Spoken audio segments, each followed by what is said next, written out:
Welcome back. Venkatareddy గారు, BJP పెద్ద మనసుతో సహకరిస్తే మెట్రో ఫేజ్ 2 పనులు ఎన్ఓసీ కావచ్చు, 50% షేరింగ్ గురించి కావచ్చు, లేదంటే అనుమతులన్నీ ఉన్నాయి ముందుకెళ్ళడానికి సహకరిస్తే కనుక ఇంకాస్త తెలంగాణ స్టేట్కి మంచి జరుగుతోంది. ఇంతకుముందు కిషన్ రెడ్డి చెప్పిన విధంగా తెలంగాణ రాష్ట్రానికి కానీ హైదరాబాద్కి కానీ మంచి జరిగితే నేనే ముందు ఆనందపడతాను, మంచి జరగాలని కోరుకుంటామంటున్నారు. కాబట్టి ఎంతవరకు కేంద్ర ప్రభుత్వం సహకరిస్తుంది? అండ్ బీఆర్ఎస్ చేసినటువంటి స్టేట్మెంట్, కాంగ్రెస్ బీజేపీ కలిసి నడుస్తున్నాయి, రేవంత్ రెడ్డి బీజేపీకి మైలేజ్ వచ్చే విధంగా తెలంగాణలో అడుగులు వేస్తున్నారు అంటున్నారు. ఆశ గారు, ముందుగా మీకు ఐనిష్ ప్రేక్షకులకి ప్యానల్ వారందరికి కూడా నమస్కారం. నేను ఇంతకుముందు మాట్లాడుతుంటే నేను అనుకుంటాను నెట్ కు రావలేదు అనుకుంటాను. సరే, కేంద్ర ప్రభుత్వం ఎక్కడ కూడా ఏ నిధుల్లో కూడా ఆపట్లేదు ఇప్పటిదాకా కూడా. ఫేజ్ 1 కి ఇచ్చినట్టుగానే ఫేజ్ 2 కూడా ఇవ్వడానికి కేంద్ర ప్రభుత్వం ఆమోదం తెలిపింది. మన ముఖ్యమంత్రి గారు వెళ్ళినప్పుడు కూడా, ఢిల్లీకి వెళ్ళినప్పుడు కూడా అక్కడ క్లియర్ గా చెప్పారు వాళ్ళు, డెఫినెట్ గా ఫేజ్ 2 కి 50% నిధులు కేంద్ర ప్రభుత్వం నుంచి వస్తా ఉన్నాయి. కాకపోతే వీళ్ళు చేయాల్సింది ఏంటంటే, ఏదైతే టేక్ ఓవర్ ఉందో, ఎలాంటి నుంచి టేక్ ఓవర్ ఏదైతే చేయాల్సిన క్రమం ఉందో అవన్నీ కూడా కంప్లీట్ చేసిన తర్వాతనే ఫేజ్ 2 కంప్లీట్ స్టార్ట్ అయ్యే అవకాశాలు ఉంటాయి. దానికి కూడా డిపిఆర్ రీసెంట్ గా సబ్మిట్ చేశారు, అది అనలైజ్ చేస్తా ఉన్నారు. దానికి కమిటీ ఉంది, దాన్ని డెఫినెట్ గా స్టడీ చేస్తా ఉన్నారు. అది దాటి కూడా అనుమతులు వస్తాయి, 100% వస్తాయి. ఇక్కడ కిషన్ రెడ్డి గారు, మా కేంద్ర మంత్రివర్యులు కిషన్ రెడ్డి గారు కానీ ఎవ్వరు కూడా ఆపరు, అడ్డుకోరు కూడా. ఎందుకంటే ఒక్క పైసా తెలంగాణ రాష్ట్రానికి వచ్చిన సంకల్ గుద్దుకునేది మేమే ముందల. ఎందుకంటే తెలంగాణ రాష్ట్రం బాగుపడాలనే ఆలోచన భారతీయ జనతా పార్టీకి, కేంద్ర ప్రభుత్వానికి ఉంది, మోడీ గారికి ఉంది. మేము చిత్తశుద్ధితోటి ఉన్నాం. ఎక్కడ ఏ డెవలప్మెంట్ అయినా కూడా డెఫినెట్ గా మేము చేయాలనే ఆలోచన మాకుంది. రెండో పాయింట్ ఏంటంటే, ఇది 13,527 కోట్లు ఏదైతే ఐఆర్ఎఫ్సి నుంచి రుణం వస్తా ఉందో, ఏదైతే లోన్ తీసుకుంటారో, వీళ్ళిద్దరి మధ్యలో తెలంగాణ ప్రభుత్వం కానీ ఐఆర్ఎఫ్సి నుంచి కానీ ఒక ఒప్పందం కుదుర్చుకున్నారు. కాకపోతే కొన్ని టెక్నికల్ ఫార్మాలిటీస్ కానీ ఫైనాన్షియల్ ఫార్మాలిటీస్ ఉన్నాయి, అవి కంప్లీట్ చేయనందుకే నాకు తెలిసినంత వరకు ఐఆర్ఎఫ్సి రాలేదు. అదేంటంటే, ఈరోజు కిషన్ రెడ్డి గారు కూడా క్లియర్ చెప్పారు. మనోహర్ లాల్ ఖట్టర్ గారితో మాట్లాడినప్పుడు కేంద్ర మంత్రివర్యులు ఒకటే క్లారిటీ ఇచ్చారు. ఏంటి అంటే, ఈ 13,527 కోట్ల రూపాయలు ఏ విధంగా చెల్లిస్తారు, ఎట్లా చెల్లిస్తారు, ఏ విధంగా ఇస్తారని చెప్పి దాని మీద ఒక చర్చ జరిగింది. దాంట్లో ముఖ్యంగా ఏంటంటే, ఆపరేషన్ అండ్ మెయింటెనెన్స్ కింద ఫస్ట్ ఫేజ్ లో ఫస్ట్ టైం ఏదైతే అమౌంట్ వస్తా ఉంటుందో,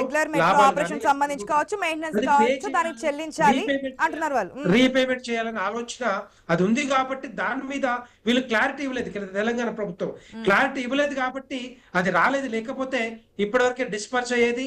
వీళ్ళు మెట్రో ఫేజ్ 1 ని టేక్ ఓవర్ చేసుకునే అవకాశాలు ఉంటాయి. వీళ్ళు చేయలేని క్రమంలో కిషన్ రెడ్డి గారు అడ్డుపడ్డారు, భారతీయ జనతా పార్టీ అడ్డుపడ్డది. లేకపోతే ఎవరితో మాట్లాడారు చెప్పండి. ఏ మినిస్టర్ గారితో మాట్లాడారు కిషన్ రెడ్డి గారు చెప్పండి. అవన్నీ చెప్పకుండా ఏదో కార్యక్రమంలో ఏదో ఒకటి బురద జల్లే ప్రయత్నం, లేదా పట్టగాల్చే ప్రయత్నం చేస్తుంటే ఎట్టి పరిస్థితుల్లో ఊరుకునే ప్రసక్తి లేదు. భారతీయ జనతా పార్టీ ముందస్తుగా సెలబ్రేషన్స్ కూడా అయిపోయాయి. తీరా చూస్తే May 30th మాకు లోన్ క్లియర్ చేస్తే June 1st మేము టేక్ అవుట్ చేసుకోవాలి, కానీ ఆగిపోవడానికి కారణం కిషన్ రెడ్డి అంటున్నారు ఆయన.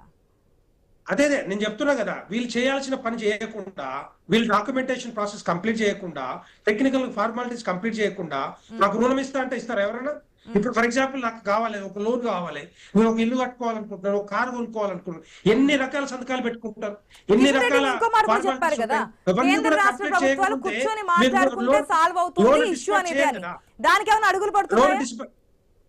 లోన్ ఏమంటారు? కిషన్ రెడ్డి ప్రెస్ మీట్ లో మాట్లాడుతున్నప్పుడు కేంద్ర మంత్రి, కేంద్ర రాష్ట్ర ప్రభుత్వాలు కూర్చొని మాట్లాడుకుంటే సెటరేట్ అవుతుంది, ఇది ఎక్కడ సమస్య ఉంది, ఏ విధంగా ఉంటుంది అనేది.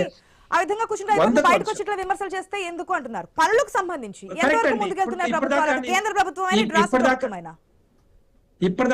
ఇప్పటిదాకా ఇదే ముఖ్యమంత్రి గారు ఇప్పటికి 4-5 సార్లు కిషన్ రెడ్డి గారిని టార్గెట్ చేసుకుంటూ మాట్లాడుకుంటూ వచ్చారు.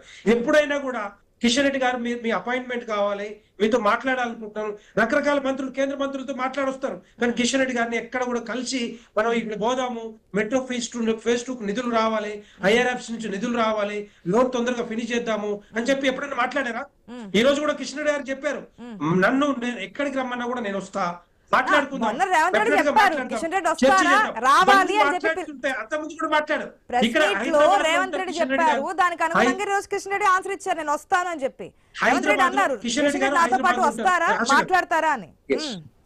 కిషన్ రెడ్డి గారు హైదరాబాద్ లో ఉంటారు. హైదరాబాద్ లో ఎప్పుడు కూడా కలవరు, ఎప్పుడు మాట్లాడుకోరు, ఎప్పుడు పిలవరు. అలాంటప్పుడు అక్కడికి వెళ్ళిపోతాం కానీ మిగతా మంత్రులందరూ కలుస్తారు, కలిసి వస్తారు. కానీ కిషన్ రెడ్డి గారికి ఎందుకు చెప్పారు నాకు అర్థం కాదు. ఒక మాట చెప్తే డెఫినెట్ గా వచ్చి దాన్ని క్లియర్ చేస్తారు కదా. రెండో పాయింట్, ఇక్కడ ఇంతకుముందు బీఆర్ఎస్ నాయకులు చెప్తా ఉన్నారు రేవంత్ రెడ్డి గారు ఏదో బీజేపీకి అని, బీజేపీ ఏదో రేవంత్ రెడ్డికి అని. నాకు అర్థం కాదు. కాంగ్రెస్ పార్టీ కానీ బీజేపీ పార్టీ కానీ ఒక దక్షిణ ధ్రువం ఉత్తర ధ్రువం లాగా ఉంటాయి. ఈ తెలంగాణ రాష్ట్రమే కాదు, కేంద్రం ఈ భారతదేశంలో కాంగ్రెస్ పార్టీని మట్టి కర్పించింది. 21 రాష్ట్రాలు భారతీయ జనతా పార్టీ స్వాధీనం చేసుకుంది. భారతీయ జనతా స్వాధీనం చేసుకుని కాంగ్రెస్ పార్టీ ఓడించి భారతీయ జనతా పార్టీ ఈ రాష్ట్రం స్వాధీనం చేసుకుందంటే ఉన్నప్పటికీ కూడా అది ఇంకా ఆజ్యం పోసినట్టు అయింది. ఒక్క నిమిషం, అది మళ్ళీ పొలిటికల్ టర్న్స్ వేరే కాబట్టి ఒక్క నిమిషం వెయిట్ చేయండి. వెంకటస్వామి గారు కూడా జాయిన్ అయ్యారు కాంగ్రెస్ పార్టీ నుంచి. వెంకటస్వామి గారు, గుడ్ ఈవినింగ్.